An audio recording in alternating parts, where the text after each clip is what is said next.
Uma campanha eleitoral é sempre oportunidade para fortalecimento da democracia, da cidadania e da liberdade. Um cientista político está envolvido no sistema justamente para discernir, esclarecer e fomentar a política para o bem comum.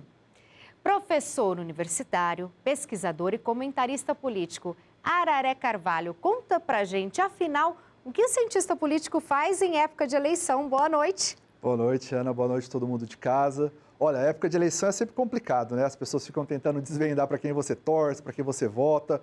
Eu acho que no cenário atual da política brasileira, a função principal de um cientista político é tentar trazer o debate para a racionalidade, para a lógica e fugir um pouco das questões mais acaloradas, das questões mais das paixões, né? Trabalhar, como diz a palavra, cientista político, né? Trabalhar com dados, trabalhar com questões mais práticas e menos subjetivas. Eu acho que se a gente conseguir, né, trazer o debate público, o debate político, para questões mais lógicas e racionais e fugir dessas paixões, a gente vai conseguir evoluir um pouco nessa campanha em relação às anteriores.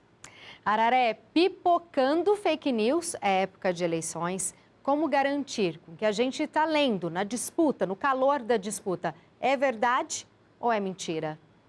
Bom, em relação a fake news, eu acho que a gente já está um pouco já calejado, né? Essa eleição a gente não pode novamente colocar, olha, eu não sabia, eu não sei. Acontece que muitas vezes as pessoas sabem que é fake news ou desconfiam, mas como a notícia fala mal de quem ela não gosta ou fala a favor de quem ela gosta, ela procura nem procurar se é verdade ou não. Eu acho que é um desfavor que a pessoa faz. Se seu candidato tem que ganhar, ele tem que ganhar pelas propostas concretas e pela verdade. Do que adianta ele ganhar mentindo ou contando inverdades ou semi-verdades? Nós temos sites de apuração. Você não precisa confiar só num site de apuração, tem vários que fazem isso. Tem o jornalismo profissional, como vocês também que estão aqui para isso. A gente tem sempre que pensar quem está produzindo, quem fez, quando fez, qual que é a fonte disso, para a gente poder, nessa eleição, diferentemente da outra, é óbvio que a gente vai ter um pouco de fake news e vai ter relevância, mas a gente não pode colocar, mais uma vez, os erros, né, e os desacertos na conta do desconhecimento do eleitor. O eleitor já tem uma certa tarimba para evitar esse tipo de coisa. O eleitor tem garantia que o voto é secreto e a apuração de verdade é verdadeira? Olha, o que tem se mostrado para a gente até então, né, e a gente trabalha com evidência, né, o código da urna já foi aberta, ela é aberta para a sociedade civil organizada, todo mundo já vem há um certo tempo já, né, a gente veio usando ela é um modelo que parece muito confiável e muito mais confiável do que o modelo anterior. Né? Então, eu acho que faz parte da democracia, né, também esse voto de fé pública no processo eleitoral. A gente está vendo que existe alternância no poder, pessoas que se elegem, não se elegem, ou seja, quem determinaria então o funcionamento dela? Né? A gente teve um partido, depois tivemos a eleição de um outro, né? O próprio presidente já foi eleito várias vezes pela urna eletrônica, então eu acho que é um voto de fé pública, além dela ter sido escrutinada e ter colocado a teste a vários momentos. É bom a gente lembrar que ela não é usada, ela não fica linkada à internet, né? Ela tem uma série de formas de se averiguar. A gente tem a zerésima, depois a impressão dos votos. Falar que não tem como auditar é outra mentira. Os candidatos estão aí na rua falando com o povo.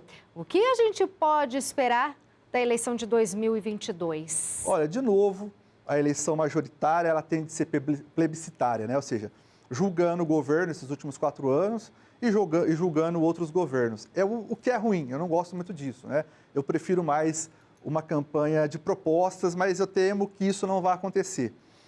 Em grande parte, como a campanha vai se comportar, diz respeito muito ao eleitorado. O nosso eleitorado não pode mais também dizer, olha, a gente está engatinhando na democracia, somos muito novos. De fato somos, mas já temos experiência de muitas campanhas. Está na hora da gente deixar um pouco de lado, né, essa coisa da paixão.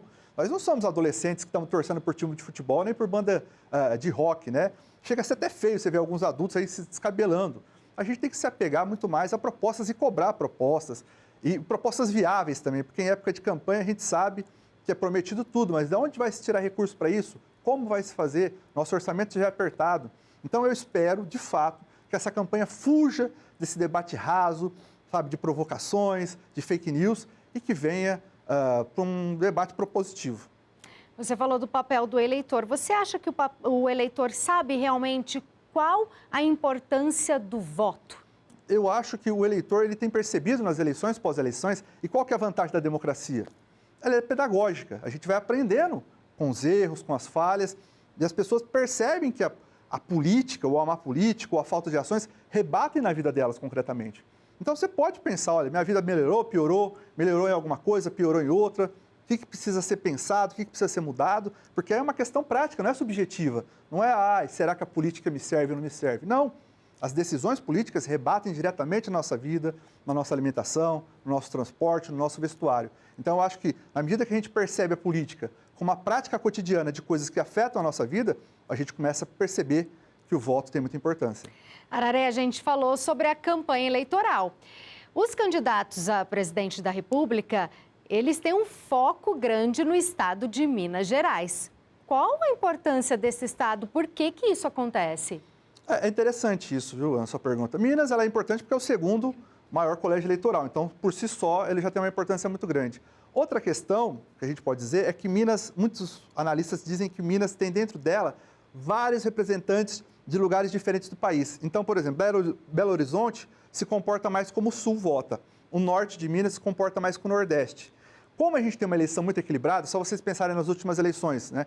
Antes PSDB e PT e depois o Bolsonaro e o Haddad, se você pegar o mapa das votações, está lá Norte e Nordeste votou mais PT, Sul e Sudeste votou mais Bolsonaro. Então, Minas fica ali no fiel da balança. São vários estados em um só. Um só e é o fiel da balança. Então, se você consegue ganhar Minas, que está ali, por acaso está no meio, você consegue indicar. E também, uma outra tese que, quando Minas, as pesquisas de Minas retratam, por ela ser diversificado lá dentro, retratam uma tendência nacional. É por isso. Por isso esse foco grande, Minas, né? Sim. Esse cuidado Ela pode com ser Minas o fiel Gerais. da balança, Minas Gerais, exatamente. A gente falou sobre o voto majoritário, mas também nós vamos eleger deputados estaduais, federais e senadores. Nós, o povo, está preparado para isso? Sabe a importância desses outros cargos? Olha, eu acho que tem ficado cada vez mais evidente, né? Como o Congresso, por exemplo, pode travar uma pauta, ele pode apoiar o governo ou pode fazer oposição. A gente viu os casos de impeachment que a gente teve. Eu estou para te dizer que o voto no Congresso é tão ou mais importante do que o voto do presidente. Porque o Congresso, né, só o presidente eleito, ele não consegue articular. E aí, quando articula, a gente sabe que tem que fazer acordos. As pessoas, às vezes, ficam bravas com isso. Mas é porque o quê? Você tem que votar num Congresso que coadune com o projeto do presidente. Porque, senão, ele fica vendido, né? Ele fica leiloado ao Congresso. E você não compra o Congresso, né? Você negocia, você trabalha. Só que aí você precisa o quê? Ceder, abrir espaço para outras pessoas que muitas vezes não eram da ideologia ou do comportamento que você esperava para o governo majoritário que você elegeu. No Brasil não dá para você governar só sendo presidente se não tiver uma base de apoio muito importante. Então, eu diria, né, para quem está assistindo a gente agora, que pensar no candidato a deputado estadual, federal e senador é tão ou mais importante do que pensar no candidato à presidência. O horário eleitoral gratuito, que começa agora dia 26 de agosto, é uma oportunidade para o brasileiro avaliar bem esses candidatos a deputado, a senadores, para poder saber a importância, conhecer e poder cobrar depois, Araré? Ana, é o momento que a gente tem para isso. A verdade é essa, né? Todo mundo trabalha, todo mundo é muito ocupado, então é um momento que a gente para pensar nisso. Mas, diferentemente de antigamente, quando o candidato só aparecia na época da campanha, agora pelas redes sociais, pelos sites de observação, a gente pode acompanhar ele durante os 4 anos. Eu diria que esse período de campanha é o menos indicado para a gente avaliar ele. Por quê? Porque agora ele vai se demonstrar como ele quer aparecer, ele vai falar de maneira já pensada para se vender. Então, eu acho que mais do que ver do que está se falando, é a gente analisar o que foi feito, o que não foi feito, o que foi dito, o que não foi dito, nos 4 anos. Porque agora a gente pode acompanhar a vida do candidato pelas redes sociais, é lógico que é ele que posta, mas a gente tem as notícias, o site de notícias, o jornalismo. É o momento para a gente discutir, mas não só em cima do que dizem agora, mas sim dessa história pregressa dos candidatos. Araré, um recado para os eleitores que estão assistindo a gente. Olha, eu acho que o recado maior que eu tenho para dizer para os eleitores é que nossa democracia é nova, mas a gente tem que parar de colocar culpa nessa novidade, né? No fato dela ser ainda recente. Ela já não é tão mais recente. De fato, política não é futebol, né?